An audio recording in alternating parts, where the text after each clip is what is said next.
അത് എന്നോട് പറഞ്ഞു സാർ.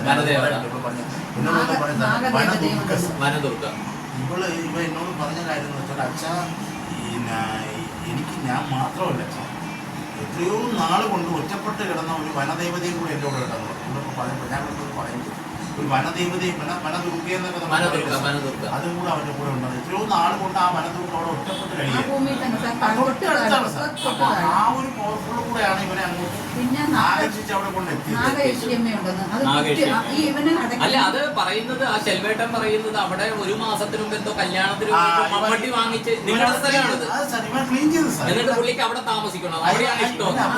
അതിന്റെ മുകളിൽ അരശുണ്ട് സാറേ, ആലു അരശുണ്ട് അവിടെ.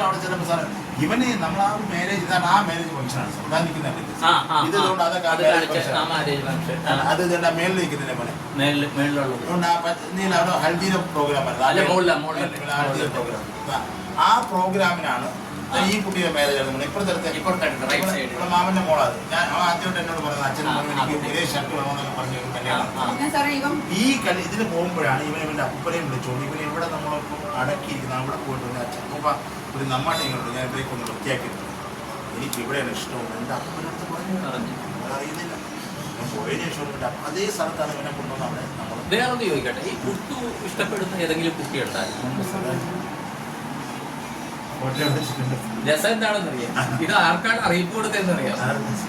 ഇന്ന് എന്നെ കൊണ്ടുവന്ന് വിട്ട ചേച്ചിയില്ലേ, ആ ചേച്ചിയുടെ അടുത്താ കുട്ടു പറഞ്ഞു. ചേച്ചിയാണെങ്കിൽ ഞാൻ പറഞ്ഞു ചേച്ചി വേറെ പണിയുണ്ടെങ്കിൽ നോക്കാൻ പറഞ്ഞു. സത്യം പറയാം, ഇത് എന്നെ വിട്ടുപോകാൻ കാരണം ഈ കുട്ടിയെ അടുക്കാൻ പാടില്ലായിരുന്നു.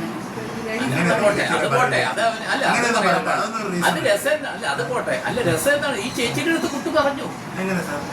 അതല്ലേ പറയണേ, ചേച്ചിന്റെ അടുത്ത് പറഞ്ഞു കുട്ടൂര് ഒരു കുട്ടിയായിട്ട് ഇഷ്ടമായി. ഞാൻ പറഞ്ഞു വേറെ പണിയുണ്ടെങ്കിൽ ചേച്ചി നോക്കി ചേച്ചി എന്ന് പറഞ്ഞു. അതാണ് അതുകൊണ്ടാണ് ഞാനിപ്പോ ചോദിച്ചത്. ആ ചേച്ചിയാണ് ഇപ്പൊ ചേട്ടൻ കണ്ടില്ലേ കൊണ്ടുവന്നു വിട്ടത്, ആ ചേച്ചിയാണ്.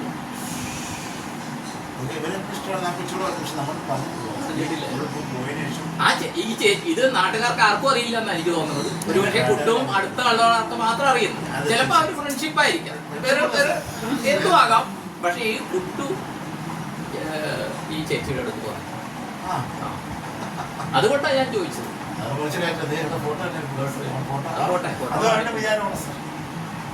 ചേച്ചി അപ്പൊ ഞാൻ പറയും ചേച്ചി വേറെ പണിയുണ്ടെങ്കിൽ ഉണ്ടായിരുന്നു ഞാൻ പറയാം. എന്നിട്ട് പറഞ്ഞു ഞാൻ കൊണ്ടുപോവാം, ശ്രീകാര്യത്താണ് വീട്, അവിടെ ഞാൻ കൊണ്ടുപോകാന്ന് പറഞ്ഞു. അങ്ങനെ പറഞ്ഞു. പുള്ളിക്കാരി ഇവിടെ കണ്ടുപോകണം, അടുത്ത് തന്നെയാണ് പുള്ളിക്കാരിയുടെ അടുത്ത്. അത് രസം എന്ന് വെച്ചാൽ പുള്ളിക്കാരിക്ക് കുട്ടി പ്രസൻസ് കൊടുക്കുന്നുണ്ട്. വേറെന്ന് പറയാം, വേറെ പുള്ളി കൃഷ്ണഭക്തിയാണ്, ഈ ആള് കൃഷ്ണഭക്തിയാണ്, ഈ ചേച്ചി കൃഷ്ണഭക്തിയാണ്. അപ്പോൾ ഇന്നാണ് ആദ്യമായിട്ട് ആ ചേച്ചിനെ കാണുന്നത്. അപ്പൊ ഇന്ന് ഞാൻ വീഡിയോ ഇങ്ങോട്ട് വരുന്ന വഴിക്ക് ഞാൻ തങ്ങുന്നിടത്ത് വീഡിയോ എടുക്കണം. അപ്പൊ വീഡിയോ എടുക്കണമെന്ന് വെച്ചാൽ നമ്മൾ സൗണ്ട് ഒന്നും ഇല്ലാണ്ട് ഇതായിട്ട് എവിടെയെങ്കിലും നിന്ന് ബാക്ക്ഗ്രൗണ്ട് നല്ലതായിരിക്കണം എന്ന് പറഞ്ഞ് ഞാൻ വീഡിയോ എടുക്കണം. ആ വീഡിയോയിൽ മുകളിൽ എന്തായിരിക്കണം? കൃഷ്ണന്റെ പടമാണ്. എനിക്ക് ഭയങ്കരമായിട്ട് ഞാനത് കഴിഞ്ഞ് ക്യാമറ സെറ്റ് ചെയ്യുമ്പോഴേ നോക്കുന്നു പുറകിൽ കൃഷ്ണന്റെ പടമാണ്. എനിക്ക് ഭയങ്കര അതിശയം. അവിടെ മുമ്പിലൊന്നും ഈ പടമില്ല, ഞാൻ ഇരിക്കുന്ന ആ റൂമിൽ മുകളിൽ ഈ കൃഷ്ണന്റെ പടം. ഇഷ്ടമാണ്. വേറൊന്ന് പറയാം, ഇതിപ്പോ പറഞ്ഞപ്പോ പറയാം. ഞങ്ങൾ വരുമ്പോഴത്തേക്കും ഞങ്ങൾ താമസിക്കേണ്ട വീട് തപ്പി ഞങ്ങൾ നടക്കുന്നു. അപ്പോൾ ഒരാളെ പരിചയപ്പെട്ടു, ആലപ്പുഴ എന്നുള്ളതാണ്, വത്സല ചേച്ചി എന്ന് പറയും, ഞങ്ങളുടെ തന്നെ ആളാണ്. അപ്പൊ എന്നെ കണ്ടിട്ട് മനസ്സിലായി എൻ്റെ വൈഫിന്റെ നാട് ആലപ്പുഴയാണ്. പറഞ്ഞ് എന്താണെന്ന് ഇന്ന ആളുടെ വീട് ആണ് നോക്കണം, അത് അപ്പുറത്താണ്, ഞാൻ കൊണ്ടുപോയി വിടാന്ന് പറഞ്ഞാൽ അവർ വഴി കാണിച്ചു. വഴി കാണിച്ചിട്ട് പിന്നെ ഇവര് വന്നിട്ട് പറഞ്ഞ് പത്മനാഭസ്വാമി ക്ഷേത്രത്തിൽ നിങ്ങൾക്ക് തൊടണം, അത് തൊടണം, പക്ഷേ അവിടെ ഇത് കിട്ടുമോ, ടോക്കൺ കിട്ടും, അത് ഞാൻ അറേഞ്ച് ചെയ്ത് തരാമെന്ന് പറഞ്ഞിട്ട്. അത് ഭയങ്കര അതിശയമായി. അത് കുട്ടു തന്നെയായിട്ട് കാര്യം. പലപ്പോഴും പത്മനാഭസ്വാമി ക്ഷേത്രത്തിൽ നമ്മൾ വന്നാല് പറ്റത്തില്ല അവിടെ, പ്രത്യേകിച്ച് നാളെ വ്യാഴാഴ്ച. അപ്പൊ വൈഫ് പറയുകയും ചെയ്തു നമ്മൾ പ്രതീക്ഷിക്കാത്ത. അപ്പൊ എനിക്ക് മെയിൻ എന്താ വെച്ചാൽ ശ്രീകണ്ഠേശ്വരത്ത് തൊടണം, മെയിൻ ശ്രീകണ്ഠേശ്വരത്ത് തൊടണം. കുട്ടൂരിന് ഇവിടെ വന്നേക്കാം, നാളെ അവിടെയും വരും. അത് കഴിഞ്ഞിട്ട് ശ്രീകണ്ഠേശ്വരം ഇത് ചെയ്യണമെന്ന് ഞാൻ വിചാരിച്ചിരിക്കുന്നു. ഭയങ്കര ഇതാണ് ഇവിടെ.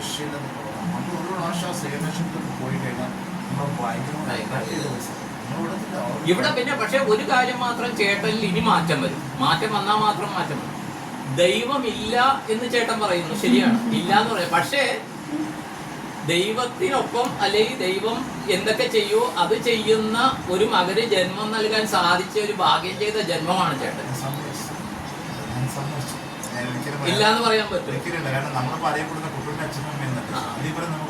കാര്യം എന്താണെന്ന് ഈ കാര്യങ്ങൾ ഭയങ്കരമായിട്ട് ദൈവീകമായിട്ട് ചിന്തയുള്ളവരിലാണ് ഇത് വരുന്നത്. കാര്യം അവര് ദൈവത്തെ വിളിച്ച് ദൈവമേ എന്ത് വഴി എന്നുള്ളപ്പോഴാണ് കുട്ടുവിന്റെ വീഡിയോ ഇവര് കാണുന്നത്. നമ്മളിപ്പം തൃശ്ശൂർ പോയപ്പോ കുറെ പേര് സിസ്റ്റർ കുട്ടുവിന്റെ ഫോട്ടോ കണ്ടിട്ട് പറയണം അത് യേശുവിന്റെ ഒരു ചൈതന്യം. ചിലപ്പോൾ ഒരു തമാശയായിട്ട് എനിക്ക് തോന്നാം, പക്ഷെ എനിക്കതൊരു വലിയ സംഭവമായിട്ടാണ് തോന്നുന്നത്. ഞാൻ അവിടെ ചെന്നു, നമ്മുടെ ഹോസ്പിറ്റലാണ് ഇപ്പോൾ അഡ്മിറ്റ് ചെയ്തത്. വേറൊന്ന് ചോദിക്കട്ടെ, ചേട്ടൻ എന്തുകൊണ്ട് അറിയിക്കാണ്ട് പിന്നെ എന്നെ അറിയിച്ചത്? അത് എനിക്ക് അന്ന് പറയാൻ തോന്നില്ല, പക്ഷെ ആ സമയത്ത് എനിക്ക് സാറിനോട് പറയണമെന്ന് കുട്ടു തോന്നിച്ചു. തീർച്ചയായും ഞാൻ പറഞ്ഞില്ല സാറിന്, ഞാൻ അതുപോലെ ഹൈഡ് ചെയ്ത് വെച്ചിരുന്ന സംഭവമാണ്. പക്ഷെ അന്ന് എന്നോട് പറഞ്ഞ അച്ഛൻ പുള്ളിയോട് പറയണം, അത് എന്തെങ്കിലും എനിക്കറിയില്ല സാർ. ചിലപ്പം ഇതൊക്കെ ഒരു ഇതായിരിക്കും സാർ, പെട്ടെന്ന് ഇപ്പം അറിഞ്ഞു കഴിഞ്ഞാൽ പെട്ടെന്ന് സാറിനൊരു അയ്യോ സുനിയുടെ പറഞ്ഞില്ലല്ലോ എന്നൊരു ഫീലിംഗ് വരേണ്ടത്. ഞാൻ അവിടെ ചെന്ന് നമുക്ക് അഡ്മിഷൻ എടുത്തു. അപ്പോൾ അവർ പറഞ്ഞ് നമുക്ക് റൂം കിട്ടാൻ പാടാണല്ലോ, പക്ഷെ ഞാൻ വെളിയിൽ തങ്ങണം, കൂടെ ആരുണ്ട്, ഞാൻ അവിടെ മാത്രമേ ഉള്ളൂ. വെളിയിൽ തങ്ങി കഴിഞ്ഞാൽ വിളിച്ചാൽ പെട്ടെന്ന് വരാനില്ല. ഞാൻ വളരെയധികം വിഷമിച്ച് ഞാൻ ചിന്തിച്ചു. അപ്പോൾ ഞാൻ പറഞ്ഞു എനിക്ക് എങ്ങനെ ഒരു അപ്പോൾ അവിടെ ഒരു 39 നമ്പർ വാർഡുണ്ട്, അത് ഫൈസാൻഡേഴ്സിൽ ഇരിക്കാൻ പോകും. അതെന്ന് വെച്ചാൽ ഇപ്പോൾ എമർജൻസി ആയിട്ട് ഒരാൾ ഐസിയുലോട്ട് കൊണ്ടുപോകാൻ അവർക്ക് കൊടുക്കുന്ന റൂമാണ്, ബാക്കി ആർക്കും കൊടുക്കുന്നത്. ഞാനിത് എങ്ങനെയോ ഒരു ദിവസം ഞാൻ അവിടെ ചെന്നപ്പോൾ ആരോ വായിന്ന് കേട്ട് എൻ്റെ മൈൻഡിൽ കിടക്കുന്ന സംഭവം ഇങ്ങനെ ഒരു 39 നമ്പർ റൂം ഉണ്ടെന്നുള്ള കാര്യം ആരോ പറഞ്ഞ് ഞാൻ അറിയുന്നതാണ്. എനിക്ക് തിരുവനന്തപുരത്തുള്ള ഞാൻ മൂവാതൊരു ആശുപത്രിയെ പറ്റിയാണ് ഈ കഥ. അപ്പം ഞാൻ 39 നമ്പർ റൂം ഉണ്ടെന്ന് ഞാൻ ചെന്ന് വേണ്ടത് അവർക്ക് നിങ്ങൾക്ക് എങ്ങനെ മനസ്സിലായി 39 നമ്പർ റൂം ഉണ്ടെന്നുള്ളത്? നിങ്ങൾ തിരുവനന്തപുരത്ത് നിന്ന് വരുന്ന ആൾക്കാർ, നിങ്ങൾക്ക് എങ്ങനെ മനസ്സിലായി? ഞാൻ പറഞ്ഞ ആരും എങ്ങനെ പറയുന്നത് എൻ്റെ ചെവി കേട്ടു, അങ്ങനെ ഞാൻ ചോദിച്ചു. അപ്പോൾ അവർക്ക് പെട്ടെന്ന് അന്തമുണ്ട്, കാരണം തിരുവനന്തപുരത്ത് നിൽക്കുന്നവരെ എങ്ങനെ മനസ്സിലായി ഇവിടെ 39 നമ്പർ അത് ഹെഡ് ചെയ്ത് വയ്ക്കുന്നൊരു സംഭവമാണ്. അപ്പോൾ ഇവർ പറഞ്ഞാൽ അതിവിടെ തരാൻ പറ്റത്തില്ല, വാർഡ് പേഷ്യന് കൊടുക്കത്തില്ല. അപ്പോൾ ഞാനിവിടെ ഇങ്ങനെ വിഷമിച്ച് അവിടെ ഇരുന്നുകൊണ്ട് ഞാൻ പറഞ്ഞു, പക്ഷേ അച്ഛനെ കൊണ്ട് നീ കൊതു കളിപ്പിക്കേടായി വരാൻ ഞാൻ കിടക്കേണ്ട ഗതികേടാണ് എൻ്റെ അച്ഛനെ. അപ്പം എൻ്റെ മനസ്സിൽ നിന്ന് അപ്പം PR ആയിട്ട് ഞാൻ സംബന്ധിച്ച് PR തരത്തിലന്ന് കൺഫേം ആയിട്ട് പറഞ്ഞു, ഇതിന് PR പെട്ടെന്ന് പറഞ്ഞു സാർ കാര്യം ചെയ്യും 39 നമ്പർ കോർഡിനേറ്റർ ഉണ്ട്, പുള്ളിയായിട്ട് നമുക്ക് സംസാരിക്കാൻ പറ്റും. ഞാൻ അപ്പോഴും ഇവിടെ തള്ളിക്കൊണ്ട് പോവുകയാണ് മറ്റേ അൾട്രാസൗണ്ട് എടുക്കാൻ. ഞാൻ അവനോട് ചോദിക്കുന്നുണ്ടാ മോനെ 39 പോയി കഴിഞ്ഞാൽ നമുക്ക് വാർഡ് ഇല്ലേട്ടാ കിട്ടത്തില്ല, ചുമ്മയാണ് ചേട്ടാ പോകുന്നത്, കാരണം ഇവിടെ അങ്ങനെ കൊടുക്കത്തില്ല. ICU പേഷ്യൻ്റ് എമർജൻസി ആയിട്ട് ICU അഡ്മിറ്റാണ് പേഷ്യൻ്റ് മാത്രമേ കൊടുക്കത്തുള്ളൂ, വാർഡ് പേഷ്യൻ്റ് കൊടുക്കത്തില്ല. ചേട്ടത്തെ ഇവിടെ കിടക്കാമെന്ന് പറഞ്ഞാൽ അവൻ കൂടെ എനിക്ക് വരാന്തേ കാണിച്ചു തരികയാണ്. അപ്പം ഞാൻ വിചാരിച്ചു എന്തായാലും ഒന്ന് പോവാം, എന്തെന്ന് പറയണം, ഞാൻ വേണ്ടെന്ന് വെച്ചിട്ട് എന്തെന്ന് പറയും, ഇവിടെ അവിടെ കൊണ്ടാക്കിയിട്ട് അച്ഛൻ പോകുമെന്ന് പറയണം. അപ്പം ഞാൻ നേരെ അവിടെ ചെന്ന് യാദൃച്ഛികം ചേച്ചി അവർ ചേച്ചിക്കുന്ന കാര്യം പറഞ്ഞു. അവരെന്നെ ഇങ്ങനെ നോക്കിയിട്ട് സാർ നില്ലെന്ന് പറഞ്ഞു. ഇവിടെ ആരെയൊക്കെ വിളിച്ചു. സാർ നേരെ അഡ്മിഷൻ കൗണ്ടറിലോട്ട് ചെന്നു, നമുക്ക് നോക്കാം. അഡ്മിഷൻ കൗണ്ടറിൽ ചെന്നപ്പോഴത്തേക്ക് അവർക്ക് അറിഞ്ഞുകൂടാ ഇത് എങ്ങനെ അടിക്കണമെന്ന്, കാരണം ICU പേഷ്യൻറ്റ് മാത്രമേ അവിടെ റൂം കൊടുക്കത്തുള്ളൂ. അവരും എന്തൊക്കെയൊക്കെ മറിമായ സംഭവിച്ചു. അവരും പറഞ്ഞു സാറ് ആരംഭിക്കും, കറക്റ്റ് 6 മണിയാകുമ്പോൾ വിളിക്കുമെങ്കിൽ സാറിന് 39 അച്ഛനെ കൊതുക്. അത് മാത്രമല്ല സാർ, ഞാൻ അവിടെ ചെന്നപ്പോഴേ ഈവൻ്റെ ആ ഒരു ചേച്ചി ഞാൻ അവിടെ കാണുന്നത് യഥേച്ഛയുമാണ്. അപ്പോൾ ഞാൻ ചേച്ചി തിന്ന കാര്യങ്ങളൊക്കെ പോലെ പറഞ്ഞു കൊടുക്കും, അറിയാതെ ഞാൻ ഈ ചേച്ചിയുടെ കേസ് പറയേണ്ടി വരും.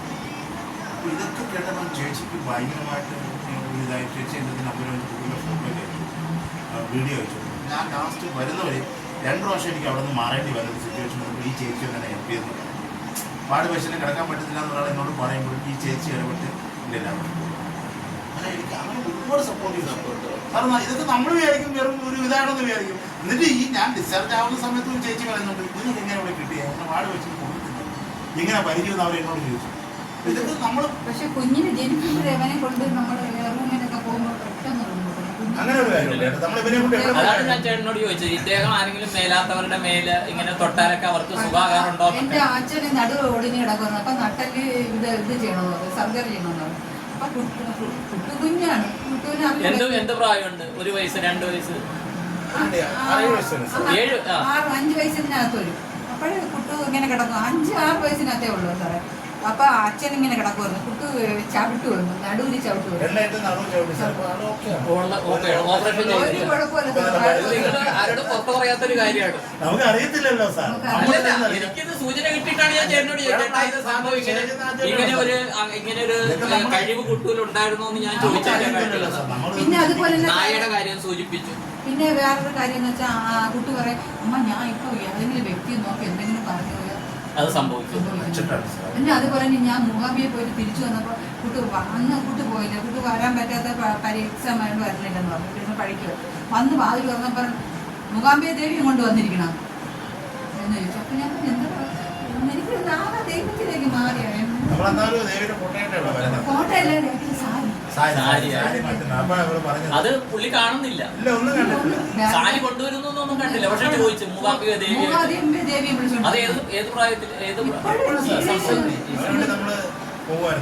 പിന്നെ അതേപോലെ സാറേ ഒരു പാമ്പ് വെള്ള കളറിലൊരു പാമ്പ് വന്നിവിടെ ഇരുന്നു. അപ്പം ഈ പാമ്പ് ഇങ്ങനെ ഇവിടെ ഒന്നും വരാത്ത പാമ്പല്ലേ സാറേ, ശുദ്ധമുള്ള അത് ഞാൻ മൊബൈലിൽ കാണിച്ചത്. ഈ ബനിന്റെ കളറാണ് പാമ്പ്. ആ പാമ്പ് നമ്മൾ ഇതുവരെയും കണ്ടിട്ടില്ല, ഇങ്ങനെ ഒരു പാമ്പ് കണ്ടിട്ടില്ല, കറുപ്പം അങ്ങനെയൊക്കെ. പക്ഷെ പാമ്പ് വന്ന് കയറിയാൽ പാമ്പിനെ പട്ടി പിടിച്ച് തട്ടി തന്നെ മരിക്കുകയാണ്.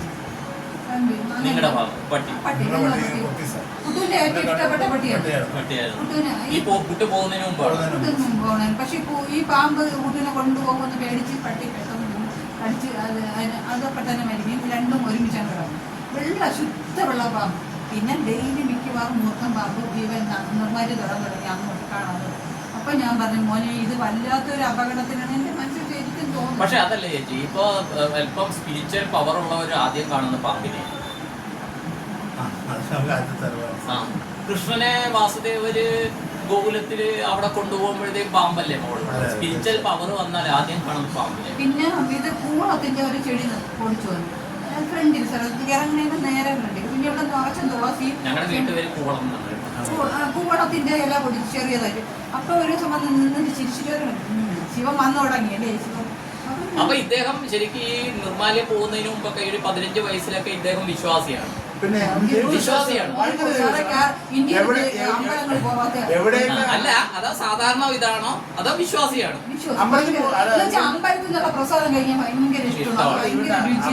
എന്നാലും നോണം കഴിക്കും. പക്ഷെ ഈ നിർമ്മാല്യത്തിന്റെ ലാസ്റ്റ് സമയത്ത് അതെല്ലാം നിർത്തി. ഒരു സാധനം ഞാൻ ഇവന്റെ നിർമ്മാല്യം പൊളിക്കാൻ പറയാൻ പാടില്ല, എന്നാലും പറയണേ. നിർമ്മാല്യം പൊളിക്കാൻ വേണ്ടി ഞാൻ ഇവന്റെ അനിയനും കൂടി ഇവിടെ ഇഷ്ടപ്പെട്ട പോയി പിന്നെ മറ്റേ ഈ ഇവിടെ മറ്റേ ബൺ പൊറോട്ട കിട്ടും പറയുന്നുണ്ട്. ബൺ പൊറോട്ട പോത്തുകാലൊക്കെ വാങ്ങിച്ചിട്ട് ഇവന്റെ മുമ്പ് വെച്ച് കഴിക്കണം. പിന്നെ നിർമ്മാല്യം പൊളിക്കണം എങ്ങനെയെങ്കിലും ഇത് ചെയ്യുമെന്ന്.